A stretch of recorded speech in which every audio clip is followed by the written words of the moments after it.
We don't rock. We talk. Today's News Talk. TNT Radio. And welcome back to the program. As I said, in a moment, I'll be joined by Rich Rubino for a deep dive into the latest machinations stateside with the November presidential election rapidly approaching. Rich, I've been keeping up to date with the latest nuances. And, well, let's face it, the Trump-Musk was hardly Frost-Nixon, was it?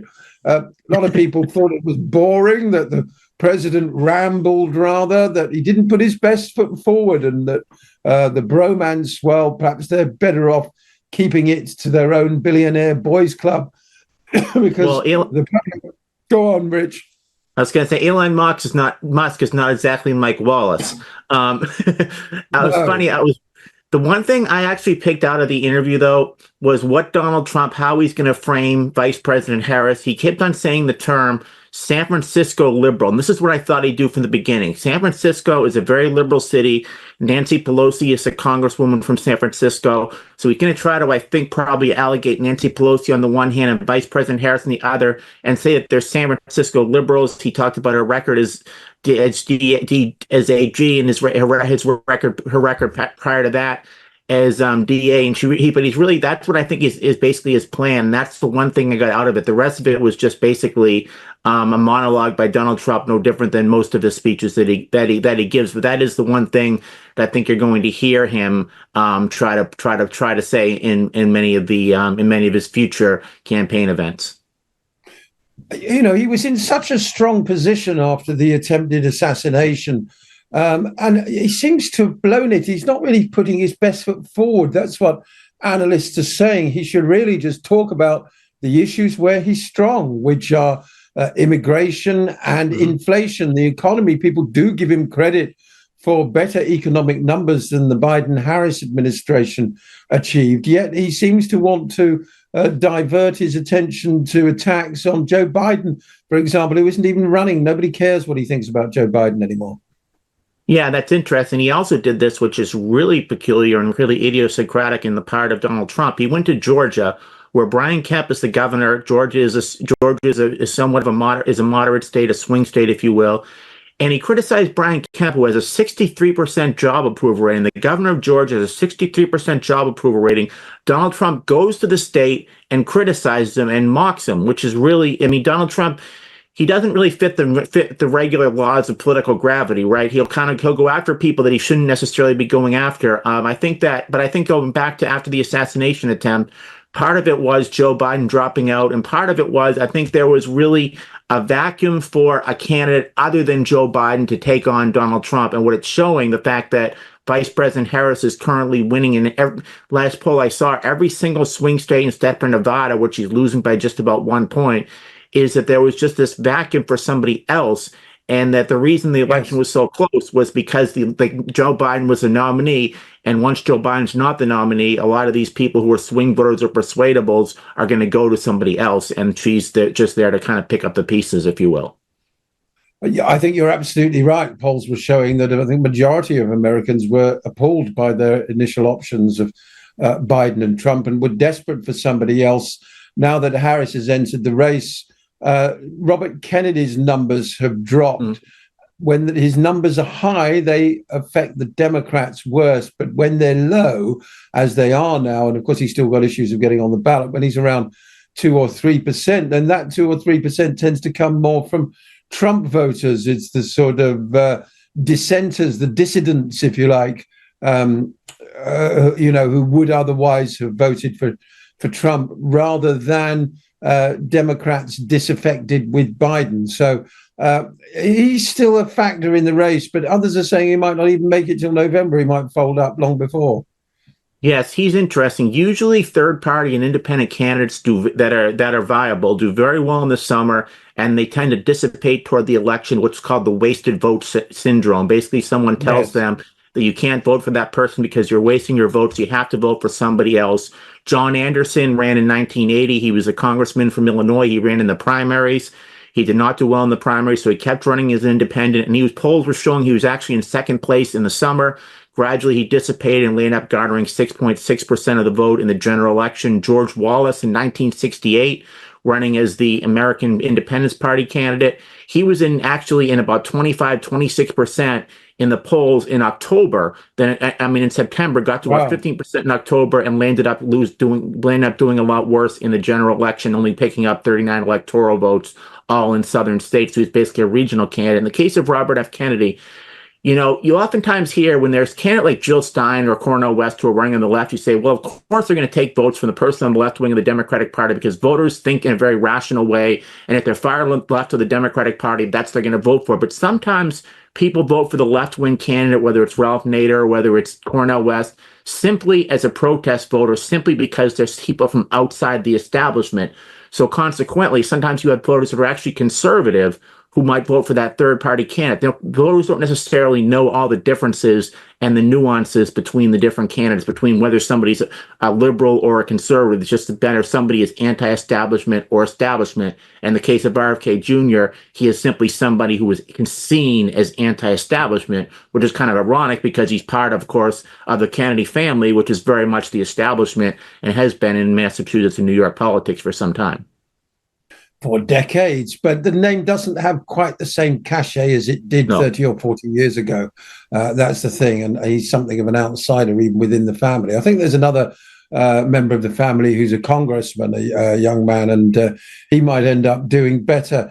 Now, the key issue that people say is going to decide the election isn't inflation so much as affordability, a new buzzword, really, with four key elements of our daily life really becoming unaffordable for many Americans. Those are food, fuel, housing, and healthcare. Big four, really. Everybody needs all four.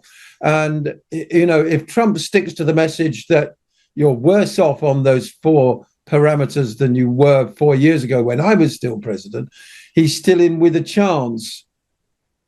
Yes, well, it reminds me a little bit of 1992. In the 1992 election in September and October, the economy actually was improving. The job numbers were improving, but the American people didn't feel it. So consequently, Arkansas Governor Bill Clinton, the Democratic nominee, landed up winning. And then there was actually recovery once Bill Clinton took office. People really started to feel the recovery. This time around, there is an economic recovery and inflation numbers are going down. The problem is, if you talk to people when they go to the grocery store, they don't see it. They may see increased job numbers, but they're not seeing it in terms of inflation. So it's the job of Vice President Harris, and for that matter, President Biden and anyone else in the Democratic Party, to send the message that that the economy actually is improving, and that it's better not to change horses at midstream, as Abraham Lincoln would say. I think that's basically what that's what the Democrats have to do. And if they do that, and if the American people feel an economic recovery, generally speaking, that's the biggest key indicator to somebody being reelected, or for that matter, somebody's political party to stay in office. Is that they believe that they're progressing economically and they believe the economy is strong. Right now, the American people do not feel that way. And that's the conundrum for Harris. Does she run as the continuity candidate, a continuation of the administration of the last 4 years, or does she try and present herself as something new and distance herself from Bidenomics? So we don't really know yet because she doesn't really say much and hasn't even done a decent interview yet. It's interesting you brought that up because I think this election is very similar to 1968. You had both Joe Biden and Lyndon Johnson came in. Neither of them got elected on their own. They're both vice presidents with somebody else. They basically had a very liberal economic agenda their first 2 years in office. The second 2 years in office, they lost a lot of support from people on the left wing of the Democratic Party. For President Johnson, his policy on Vietnam became extremely unpopular. For Joe Biden, because his policy on Gaza is becoming exceedingly unpopular. So the question is, will there be some sort of a break-off in terms of Vice President Harris doing a Hubert Humphrey moment? September 30th, 1968, in Salt Lake City, Utah, Hubert Humphrey said, I support a unilateral bombing halt as an acceptable risk for peace. Well, Vice President Harris, she's not going to do this now while she's a little bit ahead in the polls. I'm looking at the latest Monmouth poll. Support for 2024 presidential candidates. Kamala Harris, 38% definitely, 10% probably. So 48 definitely and probably, whereas Trump is at 33 definitely and 10 probably, only 43. So that's a 5-point margin, and every bit is significant, really. Definitely not. 44 Harris, 49% say they will definitely not vote for Donald Trump, with another 6% saying they probably won't. Now, of course, these numbers can change between now and November, but the Trump campaign need, it's not quite a game changer yet. They need a change of tack, don't they? Because, Harris is, for all that she was an abysmal candidate 4 years ago, dropped out before a vote has been cast, she's been sort of completely reinvented by the media. Certainly while she's not saying anything, that all may change on September the 10th with the debate. But I would venture to suggest that the Trump campaign need to pull a few rabbits out of a few hats before the debate. It's interesting because they really have been caught off guard, and they really did not have a playbook for Vice President Harris. It seems as though the entire playbook they had was predicated that Joe Biden would be essentially the nominee. Now, they can very much, I was talking about what I think, because what he was saying on the Musk interview, that he was talking about how Vice President Harris is a quote-unquote San Francisco liberal. I think he'll try to bring up some of her past positions. For example, her wanting to suggesting she might ban fracking back in 2019 when she was a presidential candidate.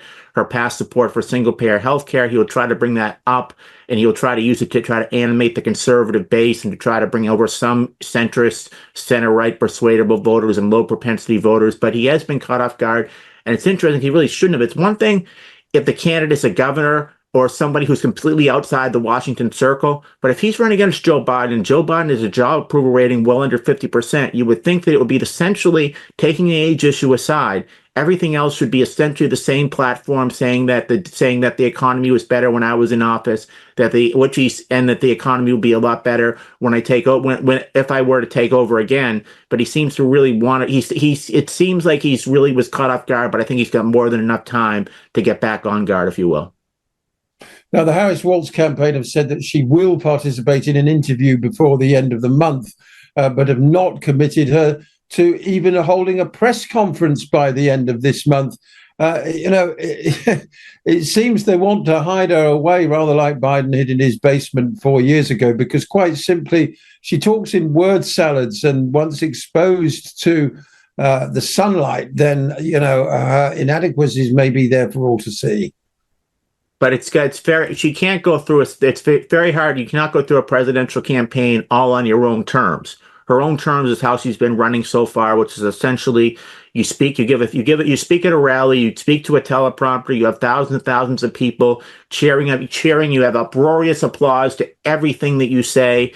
And that's really a controlled environment, but you can't win an election in a controlled environment. Even J.D. Vance this past weekend did many of the Sunday talk shows in the U.S., Face the Nation, for example. And now it's Vice President Harris's turn, and she's never been particularly good in those settings. So it'll be very interesting to see. She's somebody who, by the way, in terms of, you wonder how she got to her position. She started off, she ran for DA, she won the DA, she ran for Attorney General, she ran for Senate. So she has had much experience actually in the media being interviewed. She's not as much of a neophyte that I think some people think she has. She's actually, when you're running for office in the biggest state in the entire country, you have through a lot of media markets and you do a lot of interviews, but she still hasn't really proven herself in that medium quite yet. Do you think Trump still suffers to some extent from various elements of the Republican Party itself not being behind him? Yes, by that I don't think you necessarily mean the rank and file Republicans. 94%. No, I mean Congress and Senate. Really, yes. Some of the big wigs that look down. That Washington still looks down its nose at him. Yes, oh, absolutely. He's not part of the Republican establishment. His views on trade, for example, were completely anathema to what the Republican Party, the business-oriented party, the yacht club, the Chamber of Commerce, the country club Republicans. His views against the Iraq War, for example, is something that is really at odds with with pretty much every single Republican in the United States Senate at the time, except Lincoln Chafee, who later became a Democrat, voted for the resolution giving President Bush carte blanche to go into Iraq, for example.